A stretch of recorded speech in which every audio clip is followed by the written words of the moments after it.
So good evening, everyone who is watching. My name is Julie and I work for the NAIG 2020 Host Society. This was supposed to be the week that 5,000 participants came to Jputtuk or Halifax for the 2020 North American Indigenous Games. In lieu of being able to host athletes from across Turtle Island, we have created NAIG at Home, of which this is a part. I would like to acknowledge that we are in Mi'kma'ki, the traditional and ancestral lands of the Mi'kmaq Nation. I acknowledge that the treaties that have been signed in this territory and recognize that we are all treaty people. I'll quickly introduce our panelists. So we have Colette Bourgonje, who is a 10-time Paralympian who has competed in summer and winter games in wheelchair racing and para-Nordic skiing. Colette is now the development coordinator for SAS Ski and helps people with disabilities get into skiing. Angie Gillis is the Mi'kmaq Nova Scotia female basketball coach for NAIG and the 2015 Nova Scotia Aboriginal Coach of the Year. Cindy Tai is the Dalhousie women's soccer coach and the high performance director at Dalhousie University. Cindy also coaches the U15 national team and has traveled to multiple multi-sport games and is a former national team athlete herself. Sarah Walz is the program development coordinator for Yukon softball. She grew up in Alberta and played NCAA softball in the States. Sarah was also a coach for the Yukon Arctic sports team for the Arctic Games and was an Aboriginal apprentice coach in archery for the 2019 Canada Games. Finally, our moderator today is Dorothy Paul. Dorothy is a master learning facilitator for the Aboriginal coaching modules and has been to multiple NAIG games herself. Thank you all for being here. Dorothy, I'll hand it over to you. Okay, so good morning, afternoon, evening, everyone. So if we could just, for those of us who aren't in the Mi'kmaq territory, if we could just kind of do a land acknowledgement of where we are and then just go around and state what our background is. So I'll start first. My name is Dorothy Paul. My mom is from Old Masset on Haida Gwaii. My dad's from the Outer Hebrides in Scotland. And when my mom passed away when I was 3, my dad remarried Gloria Willie from Musqueam territory. I am currently living and residing in the traditional territories of the Sartlip Nation, which is just outside of Victoria in BC.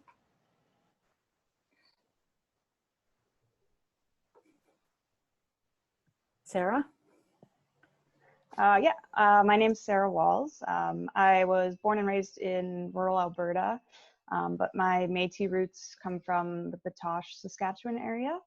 And I currently live in Whitehorse, Yukon, so would like to acknowledge that I am living and residing in the traditional territory of the Tonquichan and Kwanlin-Dun First Nations.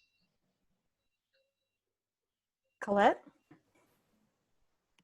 My name is Colette Bourgonje, and it's an honor to be on the panel today.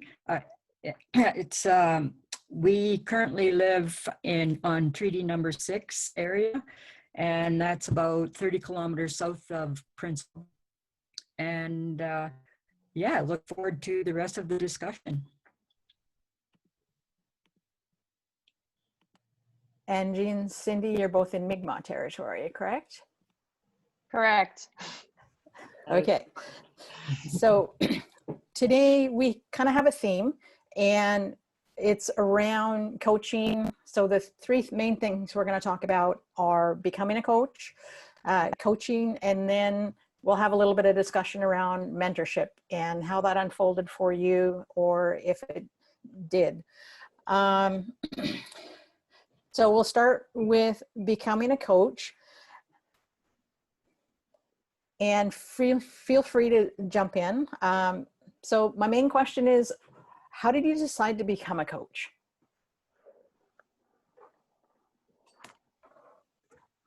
I'll jump in first. Thanks, you. Dorothy, and thank you, Julie.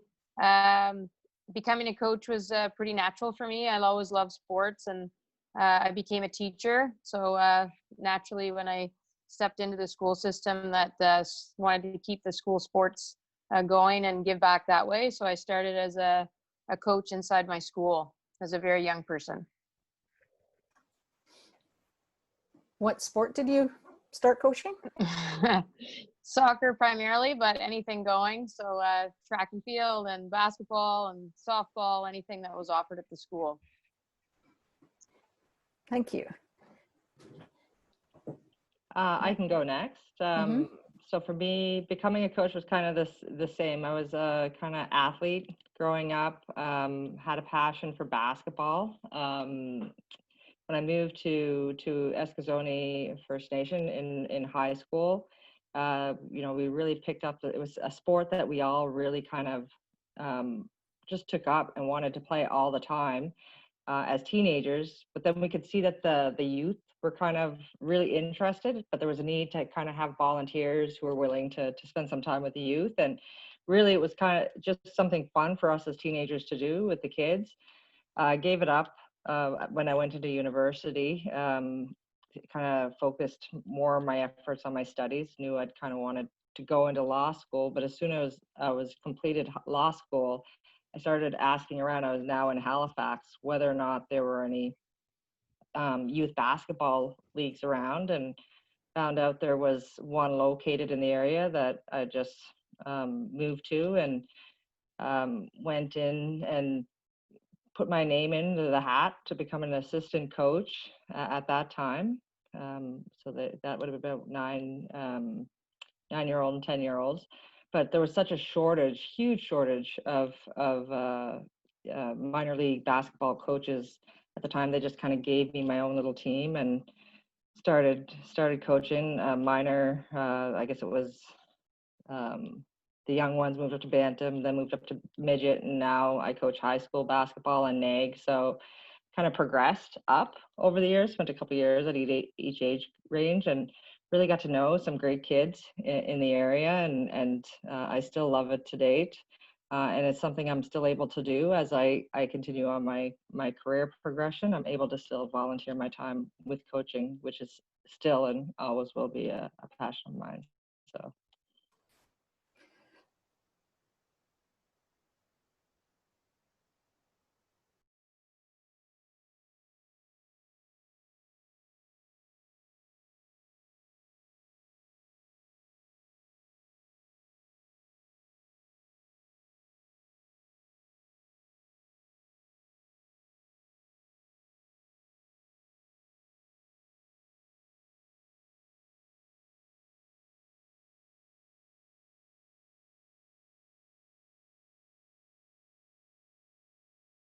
Sort of coaching, more just like helping out,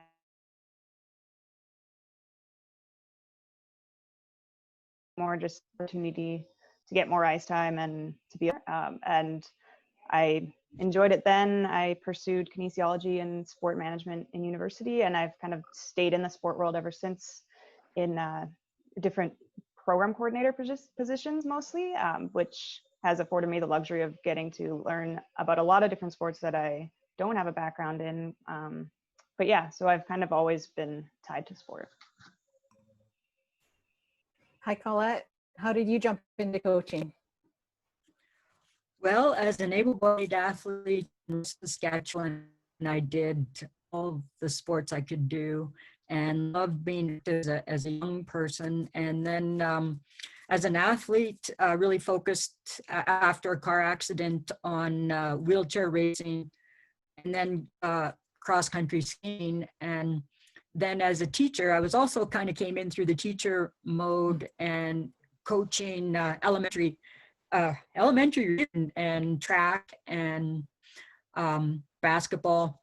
And then after my years of decades of competing, there was an opportunity to get into coaching and give back, I guess, what I received from my many years of competing, and went through the Aboriginal coaching program and really enjoyed it, and have been coaching ever since, and really love it. Cool. It was neat that you could transition after your accident. That's pretty amazing. Um, what's one thing that surprised you? You started coaching for a while. What's one thing that surprised you about being a coach? Something that you never thought about, or something that you really liked about coaching that you probably didn't think would even have been a thing?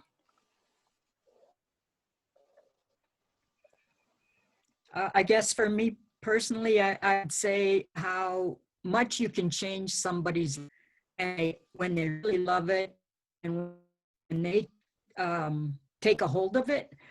The ability to influence another person's life in such a positive way was something that surprised people. Okay, Sarah, what's that one thing that surprised you about becoming a coach? I don't know what I'm going to say. Just connecting with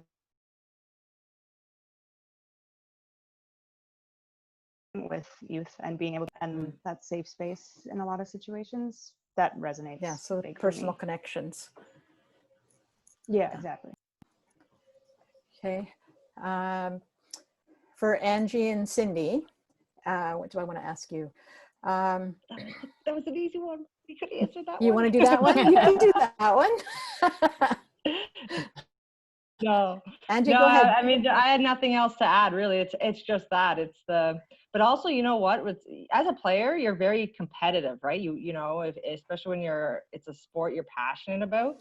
But it's kind of like you then get a team and you realize that you can't just be competitive. It's not all about the win, because you want to have that impact. You want to have that positive impact on the youth, right? So you're in the competitiveness while also maintaining the fun aspects of the sport so that they continue to build on that passion. So I found that for me, because I was somebody who was very competitive growing up, like that seemed to be my biggest challenge. And I thought once you establish those relationships with the kids, you know, they made it easier, you know, they made it easier to keep it fun. And you know, not every practice had to be so serious. We could be laid back a little bit and throw some music on and, you know, jam while we're also running drills. So that's been probably the biggest challenge. But also the one thing that I didn't kind of expect going into it. Cindy, you've coached a wide range of athletes, yes? Yes, definitely. What are some of the differences between the different ages, and maybe some of the adaptations that you had to do with coaching different age groups? Yeah, I think probably the biggest learning for me was in the big picture. There actually wasn't a lot of change in my philosophy and my values and what I brought. I still believe that sport is a teacher, and like everybody else said, that want to impact young people and make them better people through sport. So that's something that's been consistent no matter what age group I've been with. I think probably the biggest thing, like Angie was mentioning there, the competitive side. So the younger kids, obviously the development piece is important in their skills, and you want to keep them coming back. And, you know, when you're working with the university and national team athletes, you're still developing them as young people for sure, but there's definitely that edge of competitiveness that you need to make some very tough decisions and have some tough conversations with the student athletes. So I think that probably is the biggest difference from the younger to the older kids that are in that really competitive realm. So as a coach, we have the NCCP program, but there's also other things we can choose to do as we're developing as a coach. So what was your process in navigating through the NCCP certification? And then what other programs or courses or workshops did you take to assist you with your coaching?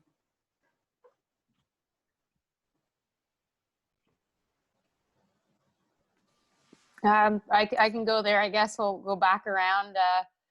So I've gone through the NCCP, but I was really, one of the biggest things that's helped me through coaching was just being around other coaches with more experience than myself, and lots of different ones and different sports. Probably my biggest learnings have definitely been from those people. And I like the formal side of the courses is fun because you get to meet, you know, people from other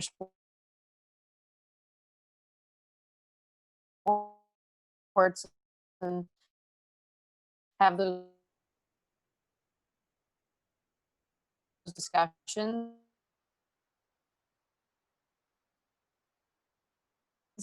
Um,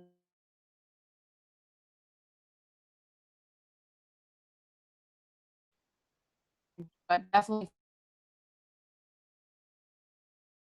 for me, I think for myself, I've also had the opportunity to go Training through for some of it, the, and you're not really getting the experience you would need. It's when you get to go to those coaches clinics where there's other coaches kind of showing you some of the drills they're running through, or going sit and watching some games of other coaches, or watching some of their practices. I find that's kind of where I took a lot of my skill development from, was just leaning on others, watching others, and seeing what they did, and making improvements to my own ways of coaching as a result of that. So I would agree with Cindy on that one. Were there any barriers that any of you experienced while getting into coaching?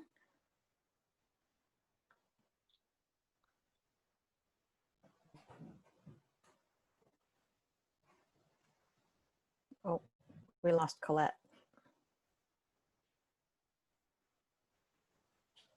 Sarah?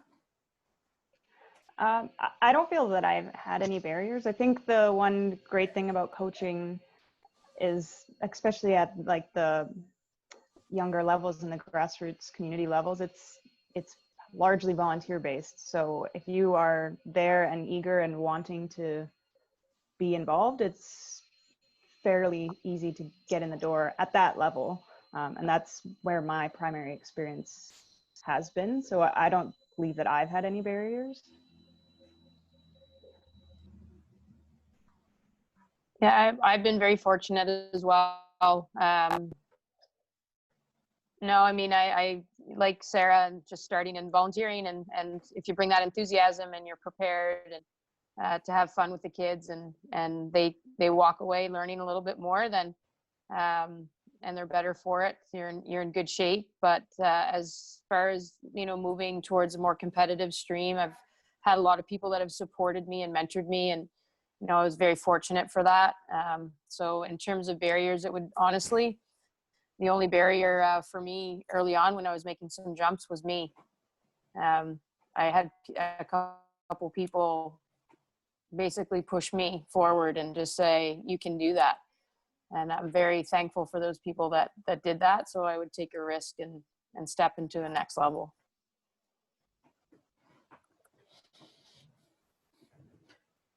So let's take a trip down memory lane. What is your best memory of being a coach?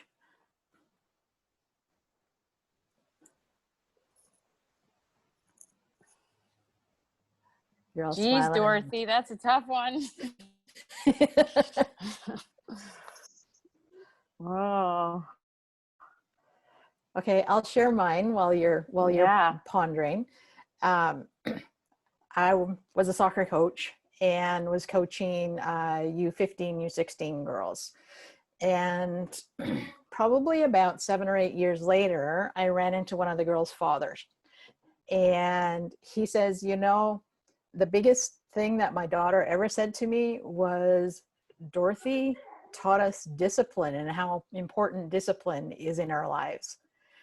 And she said, when I look at all of the girls on that team, they are doing so much with their lives. And it's because of the things that Dorothy did in her practice and asked us to do consistently.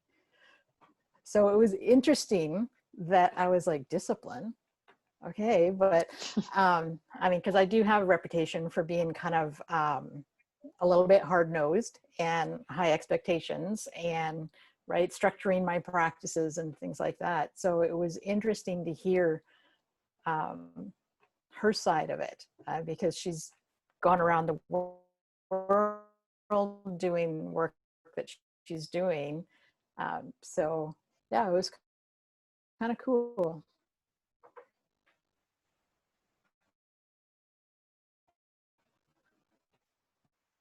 You guys are all still pondering. What is your coaching style? How would you describe yourself as a coach?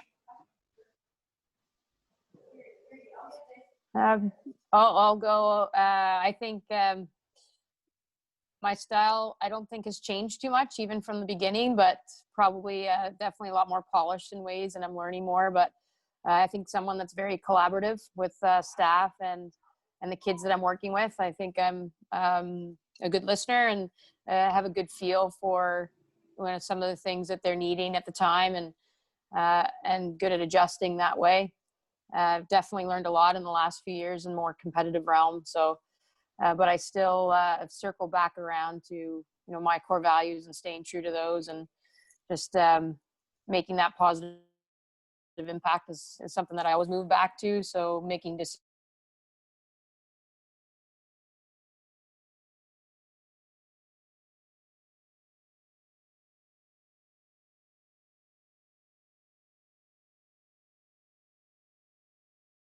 Loud. I'm a very loud coach on the bench.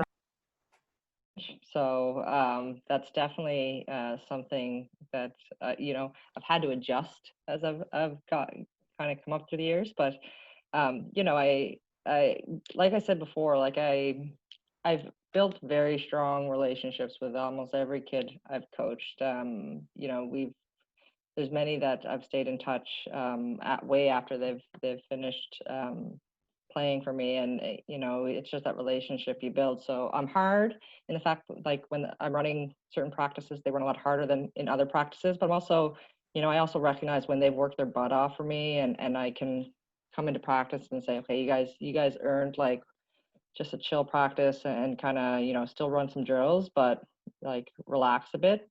But when it comes to games, I want them game mode, like don't slack, and when they do, they kind of hear it. So I would say I'm one of those. I'm a loud coach. I'm a loud coach. I expect kids to do what they're being trained to do, but I also at the same time, I'm fun outside of the court. I'm always there to listen to them. We do a lot of team building type activities outside, out of the basketball court, and just get to know each other, get to know the parents. But overall, I think my kids, that they would tell you I'm loud. How about you, Sarah? Yeah, similar in that I like the aspect of building relationships with all the athletes that I work with. So like, not friend is kind of the wrong word, because we need to be authoritative in that way, but just like having strong connections with the kids I'm working with, so that they know that they can come to me and that it's a safe environment. And for the most part, I work pretty community stream, so it's a lot of just keeping things fun, keeping a love for the sport, and not taking things too seriously, I guess. I was going to ask Colette, but we lost her again. Okay. Next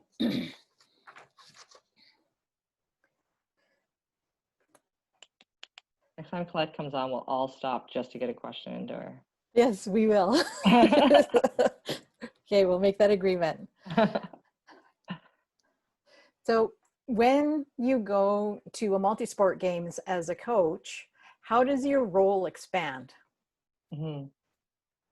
Yeah, I mean, I can speak to that, like, because NAIG 2017, we were in Toronto, and you get, for us, we had like a chaperone and one other team member, and you're living with those kids for the full week, right? So they're dependent on you to kind of help them with their experience, you know, make sure you expose them to what they can, and taking a pile of Mi'kmaq players from Nova Scotia to Toronto, despite the fact we were a bit out there at one of the universities. I was familiar with Toronto, and we kind of split it. We went to games, we cheered on our teammates from Nova Scotia, but you know, we also you know, we're in the city, getting them exposed to some of the culture there. So it's different because you got to set rules when you're at those games and make sure they're adhering to them, and almost being that parent for them because the parents aren't there at night, or you know, keeping them safe. So it's a bit different in that experience, but we had a blast in Toronto. The kids had a blast in Toronto, and that's kind of why I wanted to do it, take on a team here at home, and kind of see it through here in our own territory. So it's different but fun, I guess. Yeah, it certainly is different. There's a lot of distractions you have to deal with them, and it's part of the fun part, and then it's part of the part you have to manage. So it's great to see athletes from different sports competing, and so managing that piece so well they can still be ready for the competition as well, and they leave there with a good experience, because the multi-sport games are so unique, and it's such a privilege to be a part of them. And so we make sure that they know that they going in and appreciate it and enjoy it, but try to get your best performance out of them as well. So that's a fine line to walk. You want them Sure. to have an amazing experience, and then it's Yeah. oh yeah, we're there to compete too. Yeah, and get a good sleep. But one thing I really like about NAIG is watching all these kids, and I mean, when they're so proud of where they come from, right? So you see them, and you know that half of them from any province didn't otherwise know each other coming into NAIG, and just to see them in the stands at the games and cheering on their teammates from the province is, you know, that's I love that part of the games. I love that part where you kind of see all the different provinces and states come in, and you just see how tight they are, and you see them in the stands at different games, and you want to be louder than the other side. So that's an awesome part of it too, is kind of pumping them up for that part, and being part of that. That's where the loudness really comes in handy. And the pins. Yeah, no, I think like multi-sport games are just such a cool opportunity, and for kids here in the Yukon, like for some of these kids, it's some of their only chances to travel within Canada is going to some of these games. So it's pretty neat to be the person that's taking them there and getting to help them experience different parts of Canadian culture. But yeah, it's definitely an exhausting experience as a coach, because it is kind of 24/7. But I think it's fun, even though it's exhausting. Like, it's kind of exhilarating being immersed in that for like the week or however long, whatever games it is. It's an experience. So several of you have talked about being mentored as you're moving into coaching and throughout your coaching. What was the best quality of a mentor that you found really helped you in your growth and development as a coach?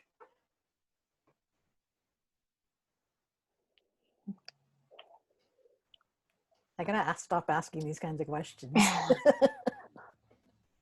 Oh, they're good. That's a good question. It's a great question. Yeah. And just, I think when I look around, I think it's the biggest thing for me was people that were able to be a sounding board for you, and like empathize and be supportive, but also give you a little push. I've had a lot of great mentors that way, that were someone that you could trust, and that you could say anything you needed to, but they would also, you know, give you a nudge to help you be better. And so it goes back to creating those relationships. Like, you know, we've talked about, you know, Sarah is speaking about creating those relationships so important with your athletes. It's the same thing as a mentor and mentee relationship is similar. Yeah, I agree. It was, and knowing that your coach and mentor also put a lot of, you know, trust in you too. So yes, the expectations, and you know, the drive to push you to just, they always saw more, I guess, in me as a player, than I saw in myself. So they pushed me to want to be better at everything. And I think it was that push that really kind of instilled that drive in me to kind of then start pushing myself later on in life to kind of keep improving. And because they did that, and because, you know, they established that relationship of trust, it was something I wanted to also you know, do for the players I coach. And in the same way that it kind of, as Sarah was saying, that you want to make sure that these kids, they can talk to you, but you're also giving them life lessons. Like, it's that's what my mentors did for me. That's what my coaches did for me. They really instilled a lot of life lessons that I think back to now, and I'm just like, I learned that at that age. You know, if I could even have that slight of an impact on any of the kids I've coached, then to me that's success. So Yeah, just to echo that, I think, yeah, in a mentor, you're looking for someone that you can go to and you can trust, but that, as both Angie and Cindy have said, someone that will challenge you and knows you enough to know, yeah, like that you can be here and they'll push you to get there, and but be that sounding board.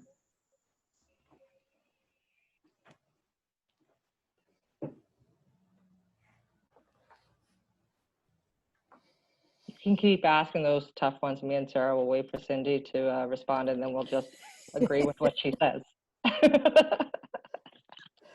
I'm not Okay. answering the next one, Dorothy. Okay, so in a lot of ways, you've all touched on this already. In a lot of ways, coaches become mentors to their athletes. How do you approach the personal relationships that you have with your athletes?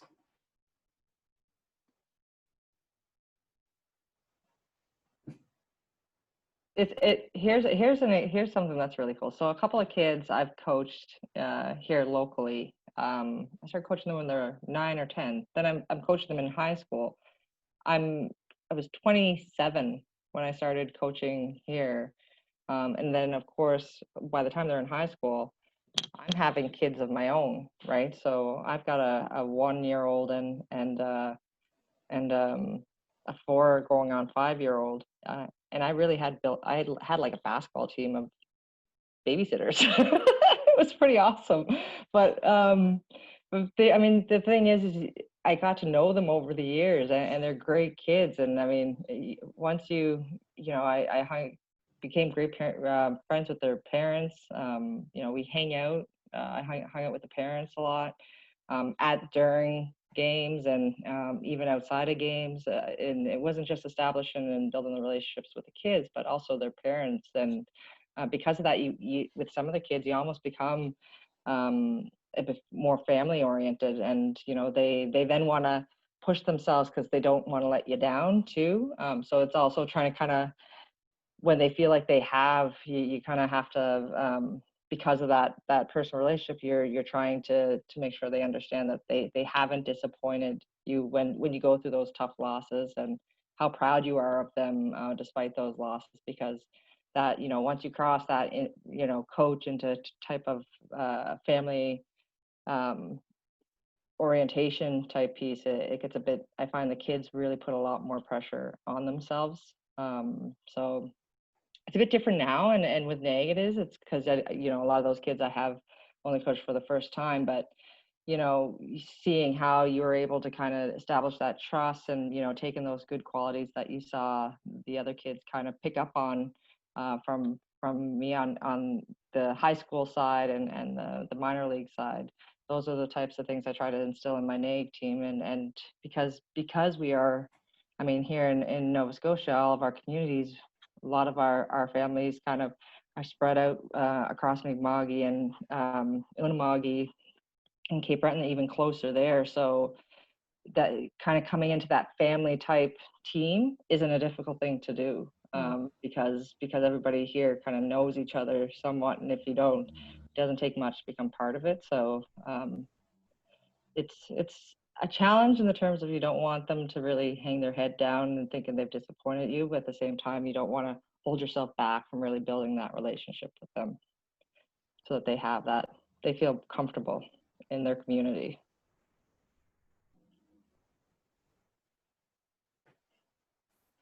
Cindy's not going to speak next. Yeah, I see that. No, I think for me, it's really important, like at practices or during camps or clinics, when I'm working with these kids, like, yeah, when we're on the field, we're on the field and we're doing our drills or whatever we're doing. But if they're there 10 minutes before, it's just having those like human conversation of just like actually relating to them and asking them about what's going on or whatever, but just like having just a natural conversation. I think for me, that's how these relationships kind of grow, because I'm not necessarily seeing these kids beyond them coming to practice or whatever that may be. So just kind of having those conversations with them when you have the time. And for me, I think it's really cool when you can see kids starting to come out of their shell because you're not necessarily pushing them, but consistently talking to them, and they might not approach you, but it's kind of on you to approach them. And then with multi-sport games and traveling, because here in the Yukon, if we are competing at any level, we're generally flying out to BC or going somewhere. And these are not the same as multi-sport game trips, but a lot of them, parents aren't coming along and you're just taking these kids with you. And I think that really helps establish and develop relationships, because they're quite dependent on you. You're taking them there, and like they're trusting you, and their parents are trusting you. And for me, that's how I have probably further developed any relationships with any of the athletes that I work with.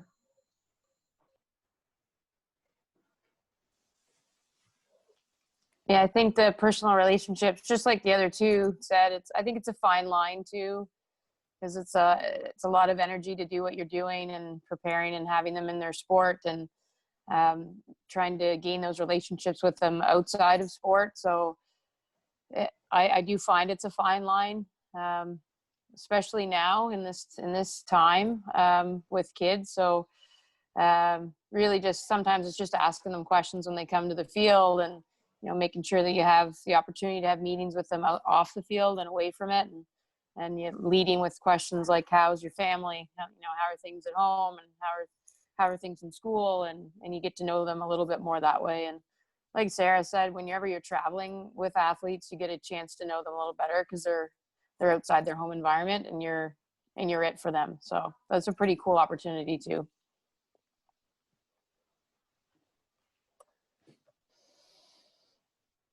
Got a question there for Colette. I do. Is she here? Oh, she was. She We're going to ran. ask her a question and she's gone. I'm sorry, Colette, if you're watching this. Cindy, you were a mentor on the Apprentice coaching program. What does that role look like? And has it changed your perspective on coaching at all? Oh, yeah, for sure. That is a lot like an athlete-coach relationship, and building that relationship first. And actually, the last coach that I worked with was from a different sport, an individual sport, actually. And very interesting what he wanted to get out of that relationship, and the skills that he wanted to build were, thankfully they were my strength, but I learned a lot from him around his individual sport was a lot about details and breaking things down. So yeah, we did a lot of learning from each other, which was cool in those conversations. And what I felt was, something that I could offer him.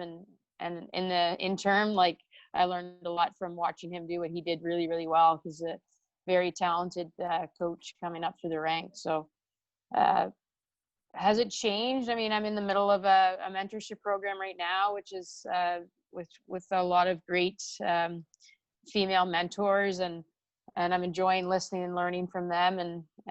But I don't think that in terms of the change, the relationship piece is the key piece. Like if you can gain that first and gain that trust, then there's a lot of things I think you can get to, and help them be a better coach, or at least, you know, if not that right away, somebody that they can go to, because coaching can be very isolating, and just creating that support network, just things like this, honestly, that you know that you have other people out there doing the same things that you're doing is critical.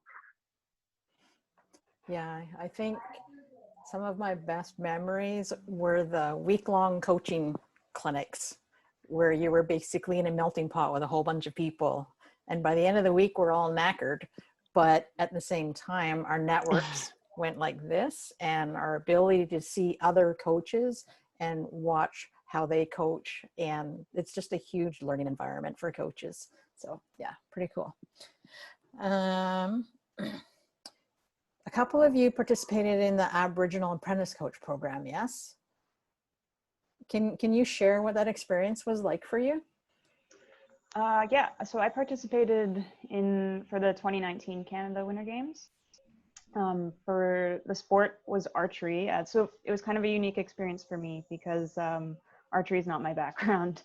But when I moved to the Yukon, I was working with the Yukon Aboriginal Sports Circle. And they were the governing body for archery and among other traditional sports. So I got pretty heavily involved, and we are kind of limited in terms of our coaching. So I was kind of thrown right in there. But it was a really cool experience for me to be a part of that, regardless of the sport. So I kind of got involved.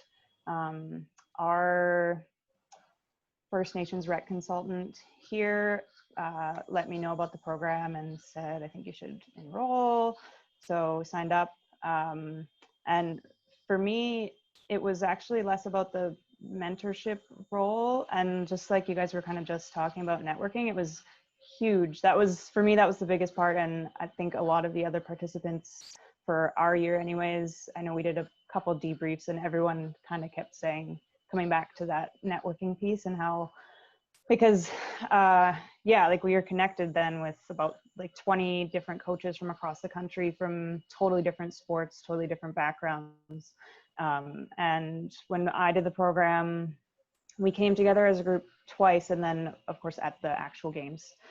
So it was pretty cool coming together because the whole group became quite cohesive. And yeah, it was basically like 2 full weekends of different professional development, and then working as a group, and then of course getting to do the Aboriginal coaching modules, but with a very unique group of people that are all kind of there for the same reason, but from totally different sports. So for me, that was probably the greatest outcome of it, was just building this network of people that I still am in contact with now. That's awesome. Believe it or not, our 1 hour is almost up. So let's kind of talk about, so we're looking at NAIG and thinking about the junior athletes and, okay, how do we get people transitioning from athletes to coaches? So some are already doing that, where they're athlete coaches already and they're starting already on their coaching journey. But for somebody who has never coached and probably never even thought that they might be a coach, what are some of the things that you can say to them to kind of encourage them to walk down that path? I come back to something that I said earlier when you asked about barriers. And I think if you have an interest in coaching, just go out and find an association or a team or a coach that you would like to mentor from, but kind of go knock on those doors. As I think it's a little bit on you to put yourself out there. And sometimes that could be scary for some people, but I mean, if you're willing to put in the time, people are definitely always needing help, especially volunteer help. Yeah, I agree with that statement. I think for the most part it's just not knowing where to go. But I mean, if you walked into any community, like here, especially I know in Nova Scotia, any Mi'kmaq community and you volunteer to, coach a group of kids, and you given some of the checks that are required today to coach kids, but you go in, the opportunities there. Even in minor basketball, my God, here in HRM, there's such a lack of coaches right now, and especially for those younger ages. If you're a player or previous player or somebody who's got experience playing or even just athletic and know a bit about the sport, those kids are going to appreciate you as a previous player more so than having their parent coach the team that may not have any experience. So the doors are definitely there, and the need is definitely there. So it's just taking that first step to kind of like Sarah said, put yourself out there and see what opportunities are there. The youth would definitely appreciate it. That's for sure. Yeah, seeking out those opportunities for sure. And I think sport has given you a good experience. You reach out to the people that have helped you along the way, and maybe it is jumping in with them as your first experience as an assistant or whatever that looks like. And then you're in an area where you do feel safe and with someone that you trust and giving you that experience, and you get to learn from them. And that helps to give you a platform that you can move forward. But yeah, I mean, there's just so many opportunities, like they both said, it's to do that, and people appreciate that. If you're in it for the right reasons and give back and make that impact, then you can do a lot, you can go a long way. It's also fulfilling too. Like if you're an athlete or you have a passion for the sport, but that's not what you're going to be doing for the rest of your life because you have a career in mind, coaching, can help fulfill that gap, like that want to continue to be part of something that you were once passionate for as a child yourself, and it's, what better way than to kind of coach and kind of instill that type of passion in other kids with the passion that you had. So just I love it. I love being able to coach a sport that I played, but knew that it was never going to be something I did long, into university or anything, but it's, it's fulfilling to be able to still be part of the sport.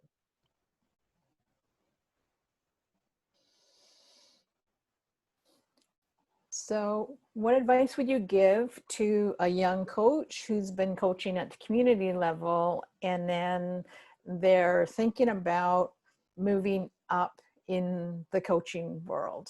What are some suggestions you can give to them?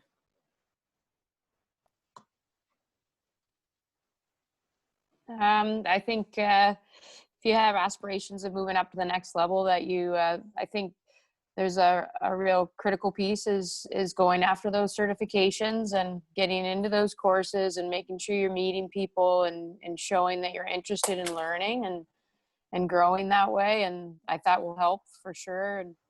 And also it is, finding those people at the next level and contacting them. I've had, like I'm sure these ladies as well have people contact and say, hey, can we, do you mind if I reach out and ask you a question or have a coffee or whatever? And I find the majority of people are more than willing to offer up that support and to be that someone that they can chat with and say, what do I do next, and lend them that advice. So just like Sarah said, sometimes you got to put yourself out there and show that you're interested and that you want to do it. Any final words, Sarah? Yeah, I would completely agree with that. And like getting your way into the NCCP system, because you're going to have to do that. And finding these programs like the Apprentice programs, they're great opportunities. And I think sometimes they're under applied for, especially the Aboriginal Apprentice program. So like, don't know that everyone knows it's out there, but it's a great opportunity to sort of take that next step and have a mentor right there with you. And I guess, I mean, you're going to get what you put in. So Okay, one final question. Have you been percolating in the back of your brain your best coaching moment, memory?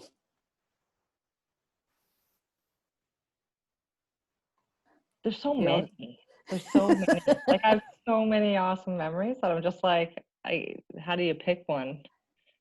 I mean, there's a lot, and that's the best thing about coaching is that every year, if you with different players or different teams, like you're constantly creating memories, and there's always just that, there's always within one team structure, there's always going to be that awesome moment that you're just like, as a team, we're never gonna forget this. So, it's doing this for as many years as I have.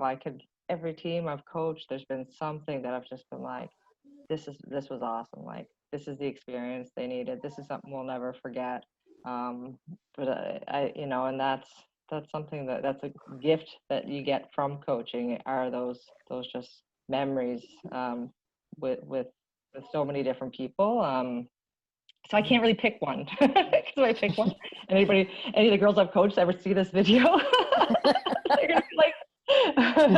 So I'll say there were many, and it's opportunity to generate many beautiful, wonderful memories you'll never forget.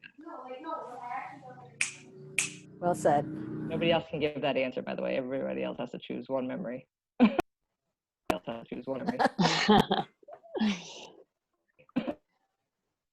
No, she's right, and you said it too, Dorothy. I mean, there's individual breakthroughs you have with kids. There's team breakthroughs you have at certain times. Like, there's just so many things that that stand out. And I think for me, it's nice to have kids reconnect with you after.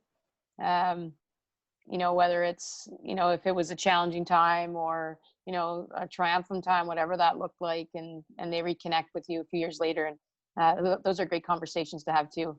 Well, a lot of them are very appreciative, and it's fun to see them grow and do it. That's what you're trying to do, and push them to be better people and push themselves. So I do appreciate those conversations, but to pick one moment would be very, very difficult.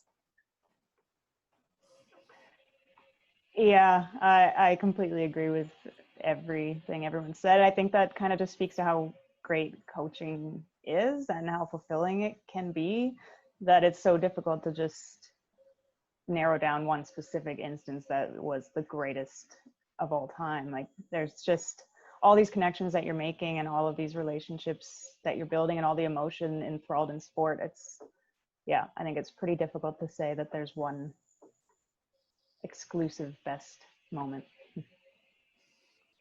And I'm going to say thank you. You all had the same answer, and it's brilliant.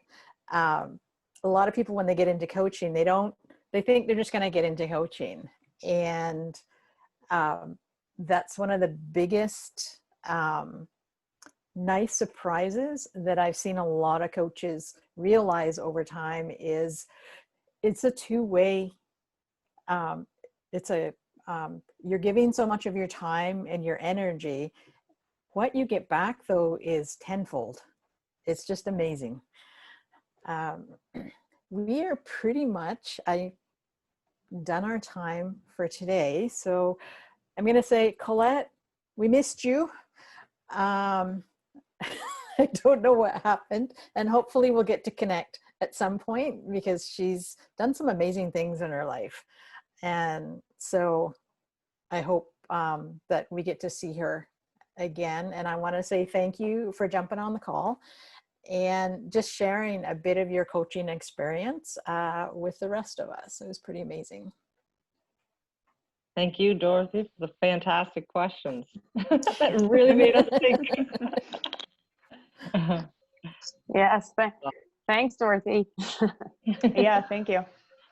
Thank you all for being here. For anyone watching, I'd also encourage you to check out the other activities for NAIG at home that have been happening this week. For you guys who are coaches, share them with your teams. We have soccer, basketball, and softball activities on this week, so check out our Facebook and YouTube pages. Otherwise, thank you so much for being here. Walalio, and hopefully we'll connect again soon. Bye, everyone. Bye, everyone.